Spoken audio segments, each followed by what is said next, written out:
Bonjour à toutes et à tous. Donc je me présente, moi je suis Athman Ibn Razala, je suis le vice-président général de la Confédération nationale du tourisme. Je suis très heureux d'être parmi vous aujourd'hui. Aujourd'hui on va parler d'OTA, notamment Booking, mais pas que. Mais vous m'entendrez souvent citer Booking parce que c'est de très loin le principal. Et ça permet de faire des petits raccourcis. On va voir aujourd'hui comment considérer les OTA, et donc Booking, donc OTA je le dis en français, bon, on dit normalement OTA, c'est Online Travel Agent, juste pour que la définition soit transmise. Donc les OTA ou les Online Travel Agents, que je vais appeler par la suite Booking, sont, et vous le savez mieux que moi, souvent considérés comme le principal ennemi. Ils viennent perturber le marché, ils perturbent la façon dont on fait notre business, ils viennent nous sucrer nos commissions, ils nous volent nos clients. On les voit vraiment comme le fléau de l'industrie hôtelière. Nous, ce qu'on va essayer de voir aujourd'hui, c'est de comment les transformer non pas en ennemis, non pas en concurrents, mais plutôt en opportunités et même en apporteurs d'affaires. Moi, je vais essayer de vous parler aujourd'hui de la stratégie Boomerang. Donc, comment utiliser les OTA pour ramener les clients vers nous. Donc, Boomerang, parce que comme son nom l'indique, on envoie une stratégie qui se base sur les OTA, sur Booking notamment, pour pouvoir recapter les clients en direct. Donc, le but ultime, c'est de pouvoir capter cette clientèle en direct.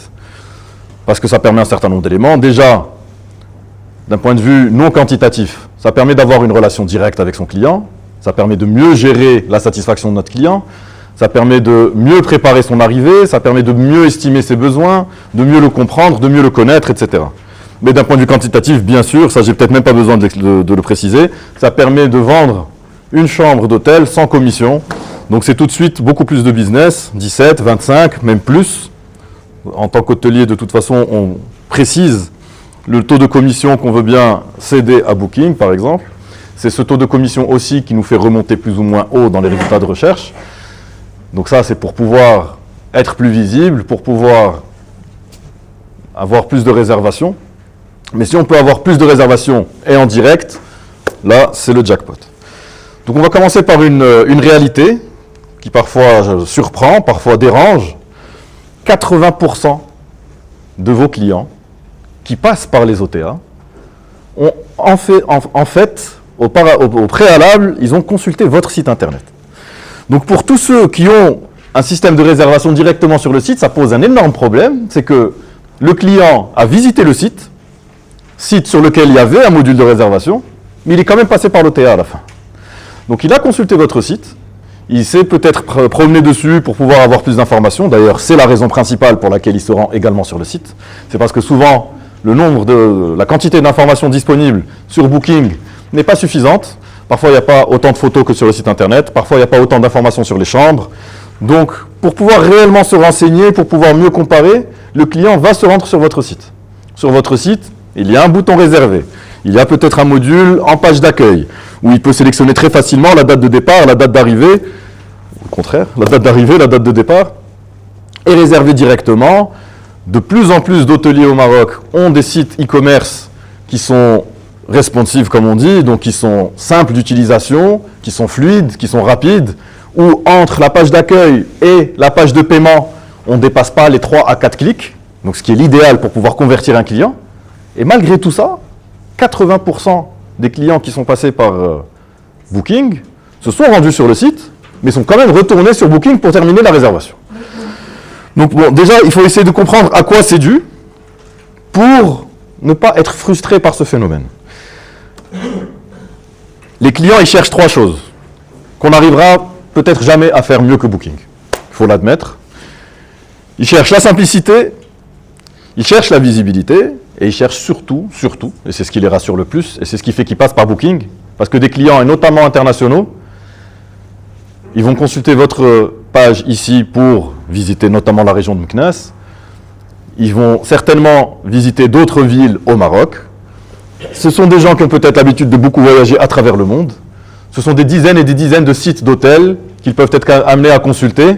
Chacun avec son niveau de sécurisation, chacun avec son traitement des données par rapport au numéro de carte de paiement, etc. Donc il y a des niveaux de sécurité variables, alors qu'il a un seul guichet, il a un seul point de chute qui est Booking pour toutes ces destinations qu'il visite, qui lui donne la même expérience, la même fluidité, le même niveau de sécurité, la même confiance, et du coup, pour la plupart des clients, le choix est vite fait. Sans parler des programmes de fidélisation de Booking, Genius niveau 1, niveau 2, niveau 3, des réductions mobile only, etc. Ça n'en finit pas. Donc, il est particulièrement intéressé d'avoir toutes ces réservations de partout dans le monde sur une seule et même plateforme. Alors que s'il se met à réserver sur chaque plateforme d'hôtel différent, ce sont des dizaines et des dizaines de sites différents, avec des dizaines de mails de confirmation différents, ce n'est pas toujours les mêmes process. Donc cette standardisation du voyage et cette standardisation de la réservation hôtelière que propose Booking où qu'on aille, c'est ce qui convainc la plupart du temps les utilisateurs et les voyageurs. Bon, une fois qu'on réalise ça, on se rend compte que, en effet, il y a des avantages que propose Booking, qu'offre Booking, qu'on ne pourra nous jamais contre lesquels on n'arrivera jamais à venir rivaliser en tant qu'hôtel indépendant. Même des énormissimes chaînes hôtelières acceptent de considérer Booking comme un partenaire et comme un apporteur d'affaires parce qu'ils n'arriveront pas à faire mieux ce que Booking fait de mieux. Notamment, on va prendre la plus grande des chaînes, Accor, qui investit énormément sur son application, sur ses programmes de fidélité, sur son programme All Accor, si vous en avez entendu parler, qui parfois peut être très avantageux avec les différents niveaux, les avantages que ça offre, etc. Ben, eux aussi, ils cèdent une partie significative de leur business à Booking parce que énormément de leurs guests, énormément de leurs voyageurs passent par Booking, malgré tous les moyens dont ils disposent. Mais en parlant de moyens, à votre avis, je vais vous donner un chiffre tout simple. Sur 14 milliards de dollars de chiffre d'affaires global que réalise Booking, à votre avis, quel pourcentage ils investissent en marketing digital? Et même pas en marketing digital total, sur Google uniquement. Quel est le budget alloué à Google Ads par Booking par an sur les 14 milliards? 1 milliard de dollars, ce qui serait déjà une somme énormissime. Ça devient significatif pour Google, tellement c'est énorme. Mais non, c'est beaucoup plus que ça. C'est 50%. 50% de leur chiffre d'affaires est reversé en pub digital. Donc c'est un business model qui n'a rien à voir avec un hôtel physique, qui a de la maintenance, qui a du personnel, qui a énormément de frais fixes, de charges variables quand le client vient séjourner chez nous. Donc ça n'a absolument rien à voir. Booking ne possède pas de mur, ils ne possèdent pas de lit. Tout leur business, il est digital. Donc ils investissent 7 milliards de dollars par an. Donc déjà ça, en termes de visibilité, c'est imbattable. La sécurité, on en a parlé. Et la simplicité, ça à la limite, ça se discute. Parce qu'aujourd'hui, vu le processus de digitalisation qu'a connu le Maroc ces dernières années, énormément de sites Internet proposent des expériences qui sont assez simplifiées. Mais ça ne suffit pas. La sécurité reste en priorité des critères de choix des internautes et des utilisateurs. Donc ils iront vers Booking pour ça. Maintenant qu'on essaye de comprendre qu'ils iront vers Booking de façon quasi systématique, pour ces trois raisons, on va essayer de voir comment composer avec cette réalité. Donc, on sait que les clients ont tendance à aller vers Booking. Mais s'ils passent par Booking une première fois pour la réservation, pour la première réservation, plutôt que de voir ça comme une perte, parce qu'ils sont passés par une plateforme à laquelle on est obligé de verser une commission, il faut voir ça comme une opportunité. En fait, même si je vous ai dit que le client a visité votre site internet, il vous a découvert et a pris connaissance de votre existence d'abord sur Booking. Il a été sur votre site internet pour avoir plus d'informations. Des 80% dont je vous ai parlé qui ont également été sur votre site internet, ils vous ont, ce que je ne dis pas d'ailleurs sur cette slide, mais dans l'étude qui annonce ce phénomène-là, elle annonce aussi que ces 80%-là, ils vous ont connu sur Booking. Donc d'un point de vue visibilité, c'est une opportunité. Ce sont des clients qui vous ont connu sur Booking. Ils ne vous auraient peut-être pas connu du tout si vous n'aviez pas été référencé sur la plateforme. Donc déjà, il faut réaliser que c'est une plateforme, c'est ce qu'on appelle une marketplace, qui nous permet d'être visible auprès des milliers et des milliers, des millions à l'échelle du Maroc, clients qui se rendent sur cette plateforme. Donc si on n'est pas présent dessus, on n'existe pas. Ça, c'est une autre façon de voir les choses. Donc Booking, c'est une opportunité. Ça nous permet d'être visible et d'exister auprès de clients qui n'auraient pas du tout pris connaissance de notre existence. Si Booking n'avait pas existé, ils ne se seraient pas rendus sur notre site. Notre référencement n'aurait pas suffi. Donc finalement, c'est une opportunité d'acquisition client. Donc il faut voir les OTA, les plateformes, comme une possibilité d'acquérir des clients qu'on n'aurait jamais acquis sans. Maintenant, le nerf de la guerre, il ne se situe pas sur l'acquisition, parce qu'ils le font mieux que nous. Ils nous permettent d'acquérir des clients mieux que si on devait le faire nous-mêmes. Donc à la limite, il faut les considérer comme des alliés de ce point de vue. Et c'est pour ça que beaucoup d'hôtels, notamment les plus petites structures, mais bon, chacun sa stratégie, sont prêts à augmenter volontairement le taux de commission pour pouvoir apparaître sur les premières pages. Et en fait, c'est le taux de commission, au moins, ils le voient comment? Comme un budget publicitaire, finalement. Revenons à 30 ans en arrière, le budget qu'ils allaient mettre sur un panneau, une affiche, un 4x3, ce qu'on appelle un 4x3, donc les grandes affiches publiques, c'est la même logique qui aujourd'hui, il met avec le budget du panneau publicitaire dans la commission qu'il augmente. C'est la même logique, c'est la même approche. Finalement, le fait d'être plus visible, ça nous ramène plus de clients. Donc ce n'est pas de la commission qu'on cède, c'est un budget communication finalement. Donc certains sont largement prêts à le faire. Et des toutes petites structures, on va prendre les riads maintenant, je ne sais pas s'il y a des propriétaires de riads ou des gérants de riads dans la salle aujourd'hui, mais moi j'en connais qui sont prêts à monter ce taux de commission à 35%, 40%. Et au sein du riad, il n'a pas de commercial, il n'a pas de community manager, il n'a pas de responsable communication, il n'a rien de tout ça. Booking lui fait tout son travail. Donc en fait, Booking, c'est à la fois un partenaire, un allié, une plateforme de publicité, un collaborateur, d'ailleurs plusieurs collaborateurs en un. Et donc il est prêt à payer tout. Donc c'est une économie en fait, le fait qu'il n'ait pas tous ses collaborateurs et tout ce budget pub, c'est une économie qu'il est prêt à réorienter vers Booking. Donc il faut changer un peu de paradigme et réaliser que Booking, ce n'est pas juste un concurrent ou là un apporteur d'affaires à qui on verse une commission, c'est plus que ça. Il fait pour nous le travail de communication, le travail publicitaire, le travail de commercial, tout le parcours client sur Booking, où il reçoit le mail de confirmation de façon automatique, les informations pour l'accès, etc. C'est un gain de temps et d'énergie considérable que certains sont prêts à payer en augmentant le taux de commission. Donc, OTA égale acquisition. D'abord, le nerf de la guerre, il est sur la fidélisation. Le client, il arrive par Booking, il faut qu'il reparte par l'hôtel. Souvent, ce qui se passe, c'est que déjà, on a un peu de frustration par rapport à Booking et ça dicte un peu notre comportement avec ces clients-là. Moi, je connais beaucoup d'hôteliers qui n'ont pas le même comportement avec les clients Booking et avec le client direct. Ceci dit, on voit les deux comportements différents se distinguer. Il y a ceux qui traitent mieux le client Booking pour l'avis, pour le commentaire. Il se dit, ah, vraiment, ça l'a fait parce que ma note Booking, il y a cool. Et il y a ceux qui ont tendance à mal le traiter parce qu'ils disent, aide le client, je gagne moins sur lui. Aide le client, c'est un client low cost pour moi. Parce qu'au lieu de gagner 100%, enfin, 75%, dépendamment de la commission que vous allez verser. Donc c'est un client de la robe, si je puis me permettre. Et donc, parce que je n'ai pas envie que cette clientèle-là augmente. Au contraire, j'aimerais avoir plus de clients directs.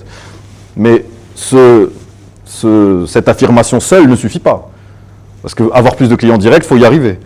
Donc finalement, moi je dis que ne faut pas distinguer en fait les deux clients. C'est la même chose en fait. Finalement, c'est là-dessus que je veux insister. C'est pour ça que j'ai bien précisé que OTA égale acquisition. La différence, elle se situe au niveau de l'acquisition. À partir du moment où le client rentre chez vous, d'ailleurs même avant, on va le voir, à partir du moment où il a réservé, ça doit devenir votre client à vous. Et vous devez tout faire pour que ça soit votre client à vous. C'est le contraire qui se produit généralement, par manque de temps, de ressources ou par manque de maîtrise de là où sont les vrais enjeux. On laisse Booking continuer à faire son travail, qu'ils font très très bien. Ils vont envoyer le mail de confirmation avant l'arrivée. À l'arrivée à l'hôtel, bon, c'est nous qui gérons l'expérience client sur place, du check-in jusqu'au check-out. Mais après, on abandonne en quelque sorte le client à nouveau. On laisse Booking lui envoyer l'email de « Est-ce que tout s'est bien passé? Merci de nous laisser un avis, etc. etc. » Alors qu'en fait, dès que le client entre chez vous, c'est là où il faut prendre les choses en main. Il faut, enfin d'ailleurs j'ai dit dès qu'il rentre chez vous, mais non, dès qu'il réserve, il faut prendre les choses en main. Il faut lui envoyer un message, que ce soit par Booking ou par un email séparément, il faut absolument établir le contact avec lui, essayer de capter un maximum d'informations sur lui, l'HG, combien ils seront, est-ce que c'est en famille, en business, est-ce que c'est dans un cadre particulier, un événement, un congrès, un festival. Il faut savoir pourquoi il est là. Déjà, ça vous permet de collecter de la data sur lui. Ça, il faut structurer de la collecte de data. Ce n'est pas juste une réponse à un mail, il faut que vous ayez un outil dans lequel vous allez renseigner des informations, parce que vous allez pouvoir les réutiliser après. Donc en fait, ça vous permet de mieux connaître, c'est un processus en 3 phases. Mieux connaître votre client, pour lui vendre plus, c'est le but ultime. On veut vendre, on veut faire ce qu'on appelle l'upsell, U-P-S-E-L-L, upsell, vendre plus sur la chambre qu'on a déjà vendue. On peut vendre du spa, on peut vendre de la restauration, on peut vendre des services et des produits externes à l'hôtel. Donc nous, ça nous permet d'augmenter le chiffre d'affaires. Mais ce qui est merveilleux avec ça, c'est qu'en même temps que nous, on augmente le chiffre d'affaires, on augmente la satisfaction du client. Parce qu'il a été pris en main, on lui a facilité toute son expérience, tout son séjour. On a pris les devants parce qu'on a appris à le connaître et il se sent considéré, il se sent considéré tout simplement. C'est vraiment le terme le plus important parce que c'est ce que recherche un client à travers son expérience, c'est la considération. Ce qui fait que des clients arrivent à être fidélisés sur un hôtel, c'est qu'ils commencent à être appelés par son prénom, on sait quelle table il préfère, on sait à quel moment il veut manger. Pour lui, c'est le luxe ultime. Plus que sur ce qu'on appelle de l'hardware, la literie, la décoration, les matériaux, etc. C'est le service, la considération, le traitement, comment on l'accueille, comment on lui parle. Plus le traitement est personnalisé, plus le client se sent considéré. Comment est-ce qu'on peut personnaliser le service et le traitement? En mieux le connaissant. Et je vais remonter, j'ai fait toute la boucle qu'on a là jusqu'à la première étape. Comment on va mieux le connaître? En collectant de la data sur lui. Donc, pour collecter de la data, il faut lui envoyer un premier email. Marhaba, nous vous attendons avec plaisir. Et donc, il ne faut pas le bombarder de questions. Ce qu'il faut faire généralement, les meilleures techniques pour collecter de la data et mieux connaître le client, c'est de distiller ça sur plusieurs prises de contact différentes. Dans le premier mail que vous allez lui envoyer directement après la réservation, vous allez déjà collecter 2 ou 3 informations. Combien vous êtes, pourquoi vous venez, pour quelles raisons vous venez, dans quel cadre, est-ce que c'est familial ou business, etc. Donc déjà sur un premier mail. Sur un deuxième mail, vous allez lui envoyer de façon très subtile quelles sont ses préférences en restauration, en activité. À chaque fois, dans un mail qui s'appelle plus que 2 semaines avant votre arrivée, maintenant. 3 jours avant de faire vos valises, préparez-vous à votre voyage, etc. Et à chaque fois, vous glissez 1 ou 2 questions qui vous permettent de mieux connaître votre client, ses attentes, pourquoi il vient, ses besoins, comme ça, vous savez quoi lui vendre. Donc ça, c'est des process qui sont faciles à mettre en place au sein de l'hôtel. Le front office se met en contact avec le commercial pour pouvoir faire cet aller-retour permanent de collecte d'informations, de préparation d'une offre qu'on lui renvoie. Après, il achète pas, c'est pas un problème. Généralement, les études sont claires, le chiffre d'affaires augmente de façon significative. Mais ce qui est intéressant, c'est que là, on prend en main la relation avec le client. On ne laisse plus Booking jouer le rôle c'est même plus une interface, c'est un mur en béton qui se dresse entre nous et notre client. On va casser ce mur pour avoir une relation directe. Et du coup, une fois qu'il est là, on a sa data. Parce que pouvoir recontacter ensuite un client, il faut absolument avoir sa data, donc son numéro de téléphone, son email, à minima son email.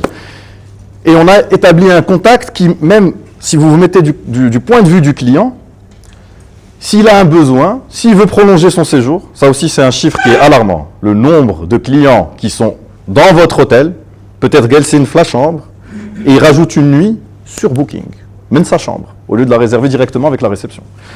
Parce qu'encore une fois, la fameuse simplicité. Mais quand on a établi le contact avec le client, c'est plus simple de revenir vers vous, parce que le contact a été établi. Donc il connaît la personne, il sait qui est-ce qui doit prendre cette information ou cette demande, il va la contacter avec plus de facilité. Donc s'il veut prolonger son séjour, s'il veut faire une réservation ultérieure, s'il a besoin d'un transfert, d'une réservation externe à l'hôtel, dans un restaurant ou quoi, il va passer par l'hôtel, c'est plus facile pour lui. Et le but ultime de tout ça, pourquoi est-ce qu'on cherche vraiment à établir la relation avec le client? C'est pour une prochaine réservation qui, elle, pour le coup, doit se faire en direct. Ça, c'est le but ultime. On a compris que l'OTA fait mieux que nous le travail d'acquisition, mais c'est à nous de faire mieux que l'OTA le travail de fidélisation. Donc le direct, c'est la fidélisation. Donc c'est ce qu'on appelle la stratégie du boomerang. On va utiliser l'OTA pour capter un client, mais qu'on va ensuite réussir à ramener à nouveau à l'hôtel en direct. Si l'échec, il ne se situe pas au niveau de la première réservation par l'OTA, quel que soit le niveau de commission, l'échec, il est sur une deuxième réservation qui se fait à nouveau par Booking. Ça, c'est dommage. Une fois que vous avez eu la possibilité d'établir un contact humain et direct avec le client, si vous n'avez pas utilisé de l'opportunité, de la possibilité pour que la deuxième réservation se fasse en direct, là, on a raté quelque chose. Donc, les 4 leviers pour pouvoir établir cette relation directe. D'abord, sortir d'une relation purement tarifaire. Parce qu'on est perdant, faites le combat. Privilégier l'aspect non tarifaire, exactement. Si votre seul argument, c'est une réduction, vous avez déjà perdu. Parce que Booking, je vous l'ai dit tout à l'heure, entre les différents niveaux Genius, entre mobile friendly, entre last minute offer, alors parfois, Booking brassard la khasra le client sur votre réservation, tellement elle lui a offert de réduction en plus de ce que vous lui permettez de faire. Donc vous allez vendre à Booking une chambre à 1000 dirhams qu'elle a peut-être vendue à 900. Mais pour elle, c'est que le client n'a pas été sur hotel.com, il n'a pas été sur Expedia, il n'a pas été en direct, il est venu chez eux. Si on cumule toutes les offres, toutes les réductions entre celles que vous lui offrez, la commission, plus les mobile friendly, etc., parfois Booking vend à perte. Mais pour elle, c'est sa stratégie d'acquisition. Si pour elle, elle se fait connaître comme la plateforme la moins chère, les clients reviendront encore et encore. C'est pas un problème, 10 autres fois. Donc il faut savoir que sur la partie purement tarifaire, les OTA généralement sont imbattables. Ils pratiquent la parité tarifaire avec vous, qui fait que déjà vous, à la base, sur votre site internet, vous êtes obligé de vendre au même prix. Même si ça, c'est discutable. Ça dépend aussi du contrat que vous avez signé avec eux, ça dépend d'un certain nombre d'éléments que vous choisissez. Mais pour la plupart des hébergements référencés sur Booking, c'est sur Booking qui sont les moins chers. Même moins chers que sur leur propre site. Donc c'est pas un combat qu'il faut mener, sachant que de plus en plus aujourd'hui, le client, qu'il soit national ou international, c'est pas uniquement sur le prix que son choix va se faire. S'il compare des offres qui lui paraissent extrêmement semblables, celle qui va être 10% moins chère va l'emporter à coup sûr. Mais si c'est pour une expérience qui va être privilégiée, il n'est plus aussi regardant sur le prix. Quand la considération dont on parlait à l'instant est là, le client il devient carrément irrationnel sur la partie purement quantitative. Les gens sont prêts à payer plus si c'est pour se sentir considérés, si c'est pour atteindre certains objectifs non quantitatifs qu'ils ont. Parfois, c'est des objectifs complètement en dehors de la sphère hôtelière. Parfois, il y a l'aspect qu'on appelle instagrammable qui va entrer en jeu. Tel influenceur est venu séjourner dans votre hôtel, il a pris telle photo qui devient iconique, une vue, une partie de l'hôtel, une décoration, une chambre. Et le client veut absolument la même photo. Et donc c'est cette photo-là qui va le rendre irrationnel. Il est prêt à payer plus, mais parce qu'il veut dire que la photo. Il veut la même photo que tel influenceur. Bon, c'est juste une petite parenthèse que je vous fais pour montrer à quel point, parfois le client qu'on croit très accroché au prix, très price sensitive, comme on dit en anglais, parfois il peut être complètement irrationnel par rapport au prix. Et il peut payer le double. Il a je vais prendre maintenant l'exemple d'un lieu au Maroc qui est très prisé par les influenceurs, qui est très à la mode en ce moment, qui est Agafay, à côté de Marrakech. C'est tellement prisé, c'est tellement instagrammable. Il peut y avoir deux camps, très similaires en termes d'expérience, très similaires en termes de confort, mais un camp qui est extrêmement à la mode, qui est très visible sur les réseaux sociaux, qui est visité par énormément d'influenceurs, qui peut être significativement plus cher que le camp Lihda, mais vraiment 50% plus cher, avec des camps, avec des tentes à 3000 dirhams la nuit au lieu de 2000 à côté, mais celui à 3000 va afficher des taux d'occupation supérieurs que celui à 2000, alors que c'est des expériences très, très, très comparables, mais parce qu'il a mieux joué le rôle d'Instagram. Il a fait venir des influenceurs, il a joué sur les photos que tout le monde veut prendre, etc. Les gens sont prêts à payer beaucoup plus pour faire comme les influenceurs. Bref, c'est une parenthèse que je ferme. C'est pour montrer à quel point l'aspect considération, l'aspect mimétisme, etc., il est à prendre en compte. Et donc, si vous voulez que le client se sente considéré et qu'il ne soit plus dans la comparaison de 5% ou la 10%, il faut lui offrir ce type d'avantage qu'il ne pourra pas avoir sur Booking. Et c'est là où vous avez un avantage considérable par rapport à Booking, qui est très standardisé et très rigide même, et limité en termes d'options de réservation.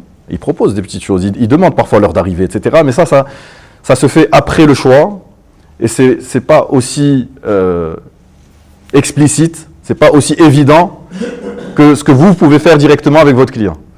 Vous pouvez converser avec lui par mail directement avec vos propres mots, alors que dans Booking, tout est automatisé. Et donc, avec vos propres mots, vous pouvez proposer un late check-out, un early check-in, et des petits détails de services et d'expérience au sein de l'hôtel qui vont le pousser à revenir vers vous directement. Et moi, j'ai beaucoup d'amis qui, quand ils voyagent, ils vont aller comparer, se renseigner, voir un peu quels sont les hôtels présents, etc. sur Booking. Mais comme ils ont énormément de besoins spécifiques, soit au moment où ils arrivent, ils doivent laisser leur bagage en consigne pour pouvoir aller directement à une réunion, soit bref, ils ont à chaque fois des besoins spécifiques, un late check-out, un early check-in, une place de parking, des choses comme ça. Ils ont toujours besoin de ce contact direct. Je fais comme ça, mais c'est pas forcément par téléphone, ça peut être par mail. Mais avec le contact direct, il reste quand même d'un avantage comparatif énorme par rapport à Booking. Et c'est là-dessus qu'il faut insister pour sortir le client de la comparaison au dirham près. Donc, ne cherchez pas à vous distinguer sur le prix. C'est une guerre déjà, bon, ici on a dit perdue d'avance, mais c'est aussi une guerre très dangereuse d'un point de vue chiffre d'affaires. Et c'est pas là-dessus que vous allez le plus faire la différence. C'est pas là-dessus que vous allez vous distinguer. Donc, insistez sur les aspects qualitatifs, la flexibilité que j'ai citée ici. Donc, la flexibilité renforcée, c'est ce qui va le plus convaincre un client. Et aujourd'hui, il y a beaucoup d'établissements qui, en tout cas dans la façon dont ils sont présentés sur les OTA, sont assez rigides d'un point de vue horaire de check-in, horaire de check-out, et d'un point de vue aussi options de chambre, lit d'appoint, lit bébé, enfin beaucoup de choses qu'on ne peut pas choisir sur ces plateformes-là. Si vous faites la différence là-dessus, le client, la prochaine fois, il passera par vous en direct. Il ne va pas perdre une étape intermédiaire à passer par l'OTA, il passera par vous en direct. Donc ça, c'est l'une des façons de privilégier le contact direct avec le client. Donc l'enchantement avant l'arrivée, ça c'est ce que je vous disais avec les emails que vous pouvez lui envoyer avant. Moi, je me suis concentré sur la partie business, la partie upsell, ça vous permet de vendre plus. Mais pour le client, ça lui permet de se projeter dans son voyage, ça lui permet de se sentir choyé, chouchouté, il a l'impression d'être spécial, d'être un VIP. Donc ça, c'est quelque chose sur lequel il faut jouer. Donc moi, j'appelle ça l'enchantement avant l'arrivée ici, parce que en effet, du point de vue du client, il ne voit pas que vous essayez de lui vendre des choses à tout prix. Il voit que vous cherchez à apprendre à le connaître, que vous voulez lui faciliter la tâche, que vous voulez l'aider à réserver ce dont il aura besoin pendant son séjour, à trouver les meilleures options de réservation, une meilleure table, une meilleure place, une meilleure catégorie, s'il veut se rendre soit dans un stade, soit dans un restaurant, soit dans un festival. Si vous arrivez, vous, grâce à votre conciergerie, à lui faciliter la tâche et à améliorer son expérience sur place, ça va aider à l'enchantement avant l'arrivée. Il y a des petites phrases de wording, de storytelling, que aujourd'hui la plupart des gens ont intégrées dans ce genre d'email automatisé. J'ai beaucoup insisté sur la partie automatisée chez l'OTA et manuelle au sein de l'hôtel. Mais les hôtels eux-mêmes automatisent ce genre de mail. Quand vous avez des gros volumes, vous n'allez pas commencer à rédiger à la main manuellement chaque mail que vous envoyez au client une fois que la réservation Booking est tombe. Donc il y a une façon d'automatiser ces emails-là. Et on retrouve souvent la même façon de vouloir ancrer le client dans la culture locale. Souvent, vous allez voir que le bienvenu, il va se dire dans la langue du pays ou que vous allez dans le monde. Donc ici, au Maghreb, ça serait quand même bien de lui dire un salam alaikum ou la marhaba, etc. Ça lui donne l'impression qu'il est déjà un peu sur place. Que ce soit un client leisure ou business. On fait de moins en moins la distinction. Parce qu'aujourd'hui, un client qui vient pour le business, pour lui, c'est un voyage. Si c'est la première fois qu'il sera au Maroc, il ne va pas se dire « moi, je viens pour le business ». Et donc, je ne profiterai pas du tout des loisirs, de la culture, de l'histoire. Il vient de toutes les façons. Il va chercher à lier l'utile à l'agréable. Aujourd'hui, les clients qui viennent pour des raisons business et qui prolongent le séjour, que ce soit avant ou après, sont de plus en plus nombreux. Aujourd'hui, les gens veulent mêler l'utile à l'agréable. Ils se disent « bon, j'y vais pour un congrès, j'y vais pour une conférence, une réunion ». Et que je puisse profiter d'une visite dans la Médina, que je puisse profiter d'aller visiter une autre ville à côté, un site historique à côté, etc. Donc de toute façon, même s'il vient pour des raisons purement professionnelles, c'est bien de l'ancrer sans tomber dans le folklore, mais dans la culture locale, dans l'authenticité locale. Donc l'enchantement avant l'arrivée, un client qui vous connaît personnellement avant d'arriver ne repart pas via Booking. Donc ça, c'est ce qu'il faut retenir. Si vous avez réussi à vraiment établir ce lien direct par mail dans un premier temps, ensuite sur place on en parlera, le client il vous est acquis.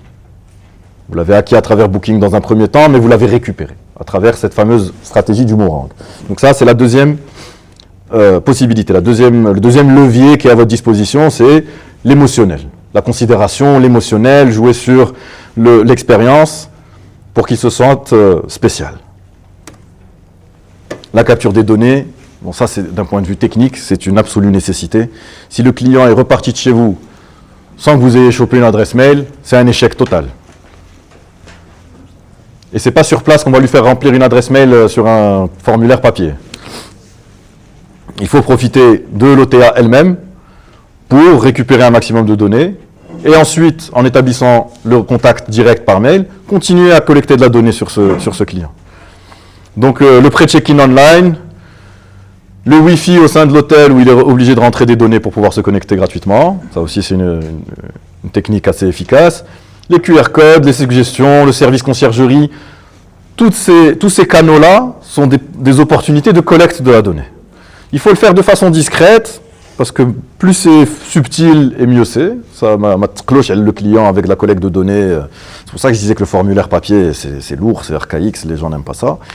Donc dès qu'il a réservé, vous devez prendre le relais. Comme dit ici, vous devez devenir la source officielle de son séjour. Il ne faut plus qu'il aille sur Booking pour checker une info, pour modifier quelque chose, pour demander un service supplémentaire. Il faut qu'il puisse vous contacter directement pour le faire. Pour qu'il puisse vous contacter directement pour le faire, il faut que ce soit vous qui ayez initié le contact. Il ne va pas le faire naturellement parce que Booking, on le rappelle, je l'ai dit tout à l'heure, elle lui offre quand même une certaine simplicité, une certaine fluidité. Donc il faut que vous preniez les devants et que vous établissiez le contact pour que s'il y a un besoin ou une demande ou une question, que vous soyez la source privilégiée de contact pour obtenir toute information. Ça, c'est ce que je vous disais tout à l'heure. Je vous disais, c'est dommage quand, une fois qu'il a quitté votre hôtel, il laisse son avis que sur Booking. Donc, vous devez essayer de lui demander de vous laisser des avis directement sur Google, sur TripAdvisor, peu importe, mais autre que sur l'OTA, parce que l'OTA, c'est quand même un circuit fermé, alors que sur Google, ça reste un circuit public. Le référencement Google, c'est celui de votre site à vous. Donc, si vous êtes bien référencé et bien noté, ben, ça vous donne plus de visibilité. Les messages personnalisés après, ça aussi, c'est important. Et essayer de fidéliser le client à travers des programmes, une offre. Ici, on parle de code unique qu'il peut utiliser pour une réduction sur un prochain voyage. Donc là, si vous lui envoyez ça, on sort de l'online. Vous pouvez lui proposer des offres qui deviennent, à ce moment-là, beaucoup plus intéressantes que Booking. Donc s'il veut revenir, il n'aura plus aucun intérêt à le faire sur Booking. Il viendra vers vous directement. Et donc, séquencer des emails de façon subtile, bien espacée. Donc je disais, avant, il faut un premier email dans les 2 heures qui suivent la réservation. Bon, généralement, c'est automatique, donc c'est au moment même de la réservation. Un deuxième email 2 semaines avant l'arrivée. Un troisième email 3 jours avant. Alhamdoulilah, aujourd'hui, tout ça est automatisable. Ça n'a pas besoin de prendre le temps d'une ressource. Ça n'a pas besoin de prendre la créativité d'une ressource qui va devoir penser au mail qu'elle va écrire à chaque fois. Vous mettez en place des stratégies de mail. 3 avant, 3 après, en collectant un peu de données de façon intelligente à chaque fois, en essayant de vendre des choses différentes à chaque fois, en essayant de capitaliser sur la possibilité d'un retour après le séjour, et tout ça est automatisé. Donc vous n'aurez pas besoin de le faire vous-même. La sensation de l'automatisation, elle peut être estompée un peu avec des techniques. Souvent aujourd'hui, d'ailleurs, vous le voyez si vous réservez vous-même, quand on réserve sur Booking, le mail qu'on reçoit de la part de l'hôtel directement, il va nous appeler par notre prénom, parce que c'est des informations qu'on a rentrées dans le formulaire de réservation.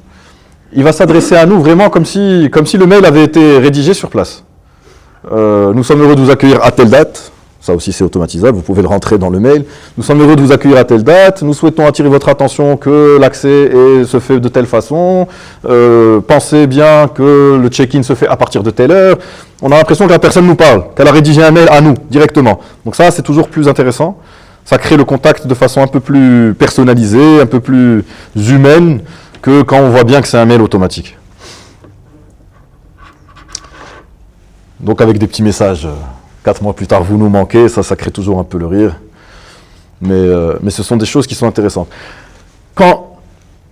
Donc ne jamais laisser le client redevenir un inconnu, ça c'est très important. Je reviens ici, la capture intelligente des données.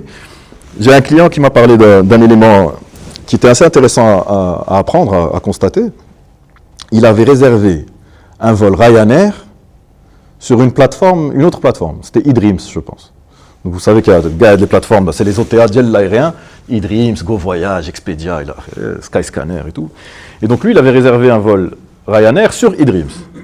Et ensuite, il a reçu un mail de Ryanair qui lui a bloqué sa réservation, en quelque sorte. C'était pas très subtil, hein, c'était fait de façon un peu agressive, à la Ryanair. Mais j'ai trouvé ça intelligent de leur part. Il leur a dit, vous avez acheté ce billet sur une plateforme tierce non autorisée. Donc déjà, il casse un peu eDreams au passage.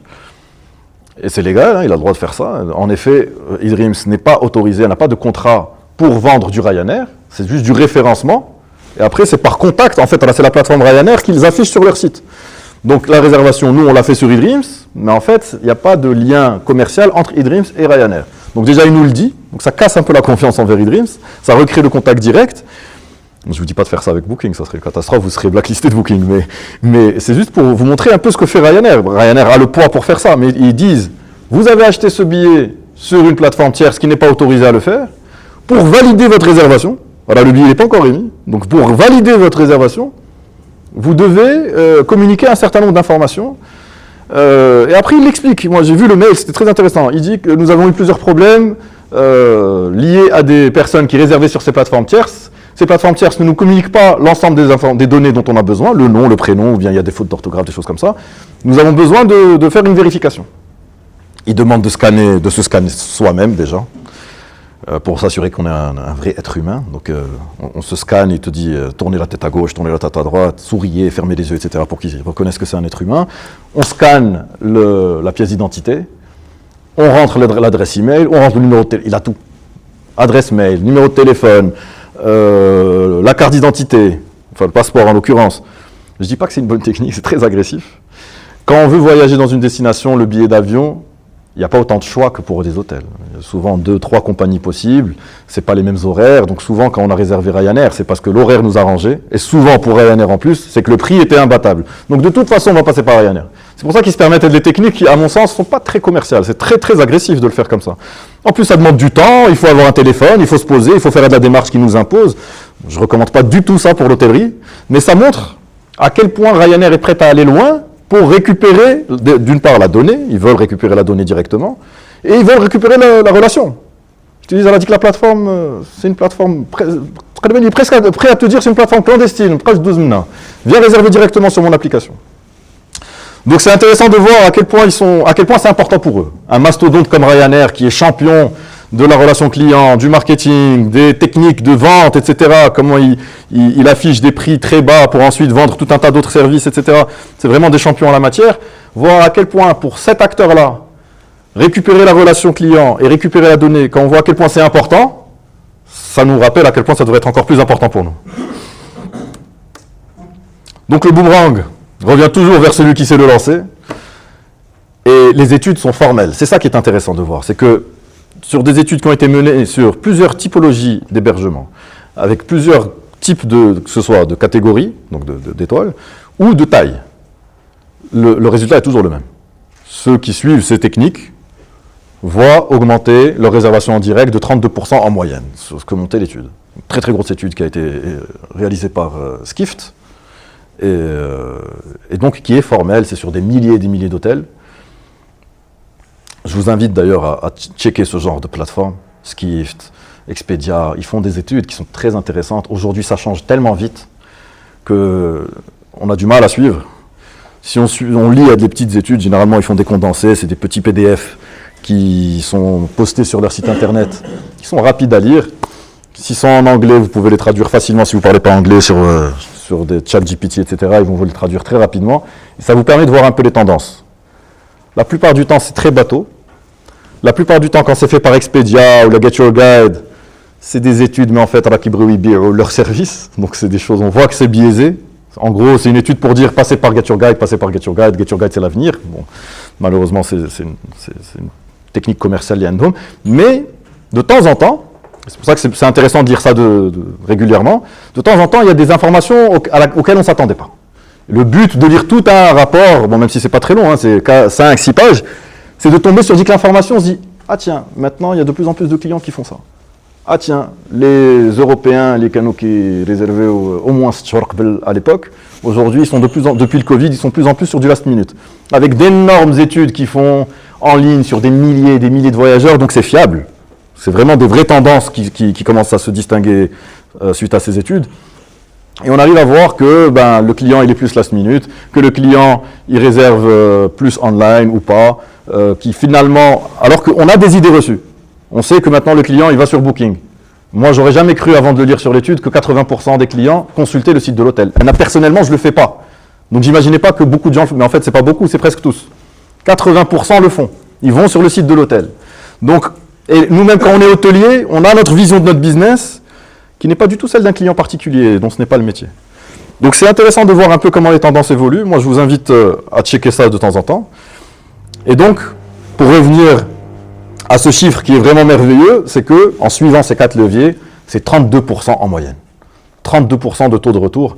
Pour un pays comme le Maroc, qui a un vivier de pays émetteurs aussi énorme que l'Europe, avec des taux de retour.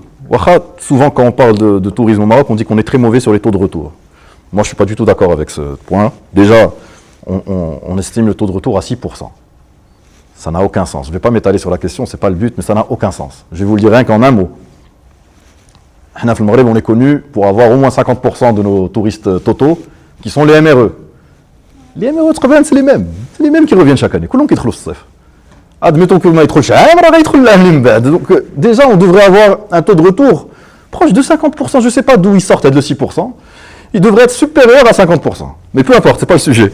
Le sujet, c'est que moi, selon moi, Blex, on est un pays qui, étant donné le nombre de capitales européennes qui sont à 3 heures de vol, on peut avoir des clients très fidèles. Il y a énormément d'Européens maintenant qui ont leur maison secondaire. Donc, moi, je pense que c'est tout le contraire. On est un pays à taux de retour élevé, on est un pays à fidélisation. Il y a des clients qui reviennent souvent, et qui reviennent souvent dans le même hôtel. Ils ne cherchent même pas à aller ailleurs. Il a ses habitudes, il a ses plats, il a ceci, il a cela. Donc, je pense que le 32%, qui est une moyenne, au Maroc, il peut être plus intéressant. Et dans une ville comme Kness, encore plus.